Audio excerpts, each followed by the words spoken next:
पाकिस्तान के कराची से एक खबर है। पाकिस्तान के कराची में आतंकी अब्दुल रहमान को ढेर कर दिया गया है। जानकारी ये मिली है कि अज्ञात बंदूकधारी ने अब्दुल रहमान को गोली मारी है। लश्कर तैयबा के लिए फंड जुटाने का ये काम करता था।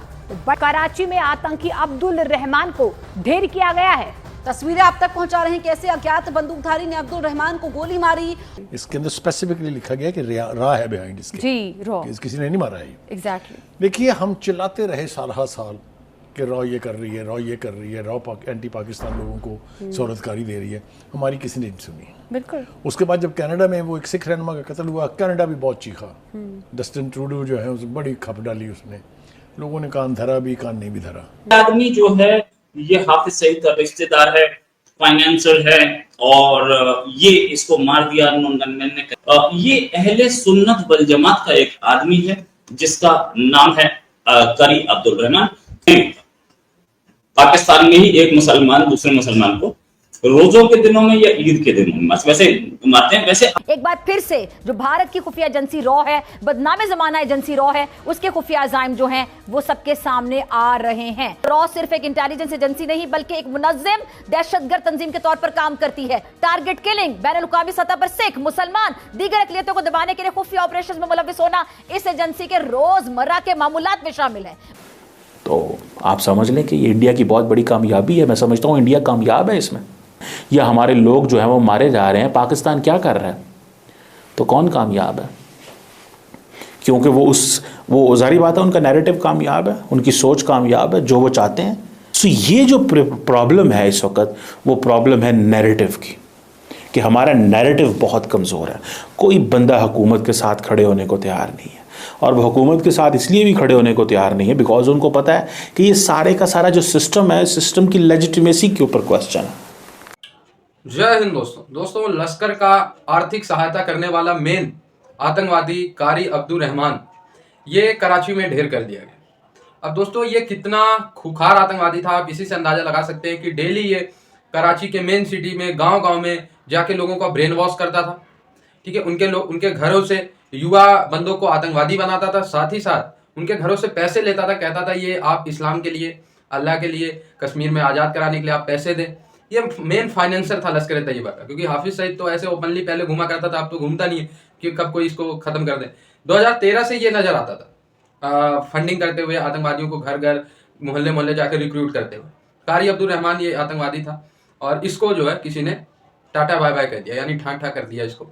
अब खबरें आ रही है, पाकिस्तानी मीडिया ने सबसे पहले इसको रिपोर्ट की। पाकिस्तानी मीडिया पे सीसीटीवी फुटेजेस चलने लगी कि भाई सेम जाने पहचाने अंदाज में दो बाइक सवार आते हैं, दोनों के मुंह पे रुमाल, एक इनको जो है ठोकता है और निकल लेता है।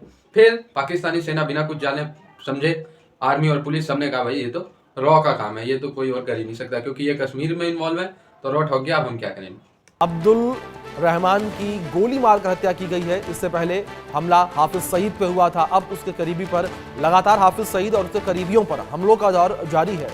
ताज़ा अब्दुल रहमान जो है नाम का एक आतंकी मारा गया, आतंकी कमांडर जिसको हाफिज सईद का बड़ी करीबी माना जाता है, और ये वहाँ पर आतंकी नेटवर्क के लिए या टेररिज्म के लिए, रेडिकलाइजेशन के लिए फंड्स इकट्ठा करता था पाकिस्तान में, और उसके बाद कहीं ना कहीं जम्मू कश्मीर में उनको, भारत में उनको इम्प्लीमेंट करता था। अच्छा, इसकी एक वीडियो भी हल्की फुल्की छोटी मोटी गर्दिश करी है जिसमें देखा जा सकता है कि उसके घर के बाहर लोग इकट्ठे हैं और वो कर रहे हैं।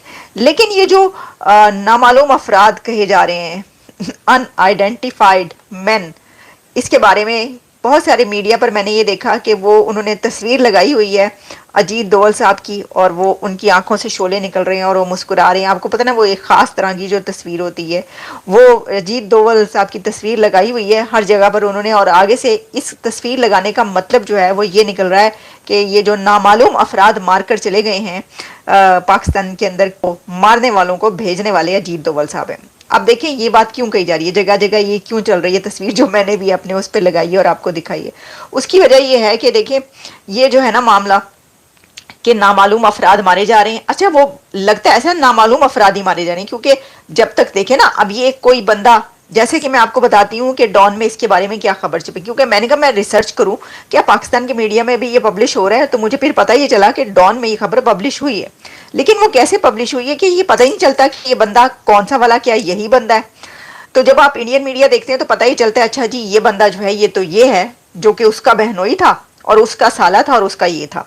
अच्छा, अब इसीलिए कहा जाता है ना कि नामालूम अफराद। तो जो डॉन है वो इसके बारे में कह रहा है क्लैरिक, शॉट डेड मैन, ये कहा जा रहा है कि अननोन मैन जो है उन्होंने shot dead a religious figure, है जी, रिलीजियस फिगर। उसमें relatives of disease Maulana Kashif said that उन्होंने उनकी कोई दुश्मनी नहीं थी, इसमें ये आया है। उन्होंने उसका ये नहीं बताया कि किसका रिश्तेदार है, क्या है। डॉन ने सिर्फ ये कहा है कि रिलीजियस क्लैरिक जो है वो अपने घर के सामने मारा गया है, उसकी बीवी ने इसकी रजिस्टर कर दी है FIR, और उस पर यह बताया जा रहा है कि उसने ये कहा है कि इसकी किसी से दुश्मनी नहीं थी, लेकिन जो लोग उसको उसके दरवाजे पर मार के गए हैं, गोली मार के उसका कत्ल करके, वो गायब हो गए और उनको पकड़ा नहीं जा सका। और देखें वो जो काम करने वाले लोग जगह जगह, वो जो कहते हैं ना कि क्या ये जगह जगह राखे एजेंट जगह जगह फिर रहे हैं, गली गली फिर रहे हैं क्या, कि आपको पता ही नहीं चलता और वो मार के भाग जाते हैं। आप ये कहने की कोशिश करें, मतलब ये कहा जा रहा है, दिस इज अनबिलीवेबल वैसे, लेकिन जो हुआ मैंने वो आपको बता दिया। और उसकी जो wife of deceased and got registered an FIR saying that her husband was critically injured when unidentified persons opened fire at him, और लेटर शी सेड दैट वो जो है वो जख्मों की ताब ना लाते हुए जल बसे। कि इसकी वजह ये बनती है खबर थोड़ी सी ये बनने की कि एक तो मैंने आपको बताया कि ये जो किस्सा चल रहा है जिसके ऊपर ये कहा जाता है कि पिछले 2 सालों के अंदर जगह जगह जो लोग फड़काए गए हैं, गली गली चौक चौक, कभी स्वाबी में, कभी KPK में, कभी पिंडी में, कभी इस्लामाबाद की सड़कों पर, कभी कराची में, तो वो जगह जगह जो लोग फड़काए गए उनका कहीं ना कहीं से ताल्लुक जो है वो जिहाद से निकलता है। और फिर पता ही चलता है कि ये तो इंडिया को मतलूब है, वांटेड है, टेररिस्ट है, भारत की तरफ से ये उनको वांटेड करार दिया गया, ये पता चलता है। फिर पता ही चलता है अच्छा ये तो फिर कौन मार के चला गया, तो फिर वो आगे से ऊपर से अजीत डोवाल साहब की तस्वीर लगा देते हैं। सर इसमें हमारा क्या कसूर, मुझे बता दे, हम तो इस बारे में कुछ नहीं कह सकते, अब तो जो कहना है हुन तुसी ही करना है, हुन तो जो होना सी हो गया। सो यहाँ पे हमें अपनी सपोर्ट चाहिए, अपने पॉलिटिशियंस को खड़े होने की ज़रूरत है, रियासत के साथ, स्टेट के साथ। This is not a time, लड़ने का वक्त नहीं है, ये आपस में झगड़ने का वक्त नहीं है। ये जो वक्त है ये वक्त बैठने का। आप देखें ये जो पाकिस्तान का जितना भी सोशल मीडिया है, ट्विटर, फेसबुक, ये जो चीज़ें हैं आप क्या समझते हैं यार? फेसबुक और ट्विटर और इंस्टाग्राम एंड टिकटॉक और ये बहुत सारी चीज़ों में क्या आपका ख्याल है पेनिट्रेशन नहीं है? 100% पेनिट्रेशन, 100% पेनिट्रेशन। वो नैरेटिव बना रहे हैं और उसको जारी बात है बहुत सारी जो स्टेट के इंस्टीट्यूशन है पाकिस्तान के वो भी पिक करेंगे कि देखें जी भारत का ये मेजर साहब ये बात कर रहे हैं, महारंग बलोच को वो रिपब्लिक डे के ऊपर बुलाना चाहते हैं क्योंकि बलूचिस्तान एक आज़ाद सूबा होगा, आज़ाद मुल्क होगा। तो जब बलूचिस्तान एक आज़ाद मुल्क होगा तो फिर बलूचिस्तान के साथ हमारे ताल्लुकात हैं। मैंने सोशल मीडिया पे कहीं पढ़ा देखा बल्कि कि बलूचिस्तान का एक पासपोर्ट है। जारी बात है ये नैरेटिव शेपिंग है। Obviously this is obviously difficult चीज़। मैं बल्कि आज मेरी एक सहाफ़ी से बात हो रही थी जो बहुत सीजन्ड सहाफ़ी हैं, बड़े पाकिस्तान के बड़े मीडिया हाउस से उनका ताल्लुक़ है। तो मुझे कुछ बातें बता रहे थे बलूचिस्तान के हवाले से कि जो वहाँ पे जो सिविल ब्यूरोक्रेसी है वो एक और तरह की बात करती है, जो मिलिट्री ब्यूरोक्रेसी है वो और तरह की बात करती है। और अगर ये देखा जाए कि जो सिविल ब्यूरोक्रेसी बात कर रही है वो थोड़ी सख्त बात करती है इस सेंस में कि हमें शायद अंदाज़ा नहीं है चीज़ें किस तरह इस खित्ते के अंदर शेप हो रही हैं या चीज़ें बलूचिस्तान के अंदर किस तरह जो हैं वो शेप हो रही हैं। दिस इज़ व्हाट जो सिविल ब्यूरोक्रेसी बात करती है। जो मिलिट्री ब्यूरोक्रेसी बात करती है वो ये कहती है कि हम मैनेज कर लेंगे, हमें पता है क्या करना है, हम देख लेंगे। लेकिन असल जो जंग है वो नैरेटिव की हो रही है।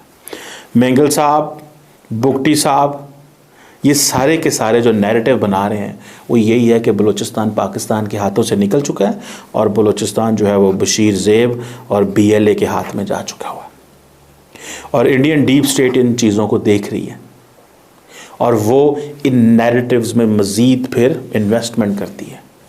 मेंगल साहब के नैरेटिव को प्रमोट करते हैं बिकॉज मेंगल साहब का जो नैरेटिव है, देखें इंडियन डीप स्टेट का जो ताल्लुक़ है ना वो पाकिस्तान की हुकूमत से कोई उनको हमदर्दी होगी, ना महारंग बलोच से हमदर्दी होगी, ना उनको किसी और से हमदर्दी होगी। उनको हमदर्दी है अपना इंटरेस्ट, और उनका इंटरेस्ट क्या है कि किसी तरह मज़ीद दरारें पड़ें, जो मुल्क के अंदर जो मामलात हैं वो ख़राब हों, यहाँ पे एक पॉलिटिकल अनसर्टेनिटी हो, इंसर्जेंसी हो, चाइनीज़ ऑफ बलूचिस्तान के अंदर इन्वेस्टमेंट ना कर सकें।